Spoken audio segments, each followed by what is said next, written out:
বাইরে বৃষ্টি হচ্ছে আর আমি এখানে বানাচ্ছি আলুর পকোড়া। তো বৃষ্টির দিনে কিন্তু একটু ভাজাভুজি খেতে ইচ্ছে হয়, তো তার জন্যই ঘরে থাকা কিছু উপকরণ দিয়ে আমি এখানে বানাচ্ছি আলুর পকোড়া। তো আমি কিভাবে বানাচ্ছি চলো তোমাদের দেখাই।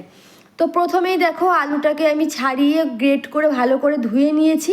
এরপরে দিয়ে দিচ্ছি আদা, রসুন, কাঁচা লঙ্কা, পেঁয়াজ কুচানো দিয়ে এরপরে দিয়ে দেব লবণ, হলুদ, কাশ্মীরি লঙ্কার গুঁড়ো, কিছুটা পোস্ত, কালো জিরে, চিনি, বেসন, চালের গুঁড়ো দিয়েছি, কিছুটা খাবার সোডা আর চাট মশলা ভালো করে মিশিয়ে আমি কিছুক্ষণের জন্য রেখে দিয়েছিলাম।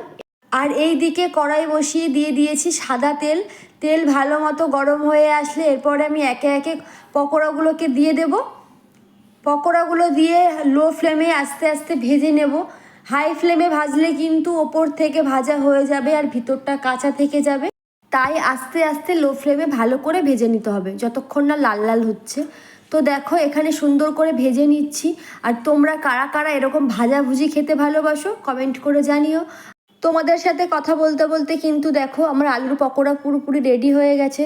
তো চলো বন্ধুরা, আজকের মতো এইটুকুই। সবাই ভালো থেকো, সুস্থ থেকো।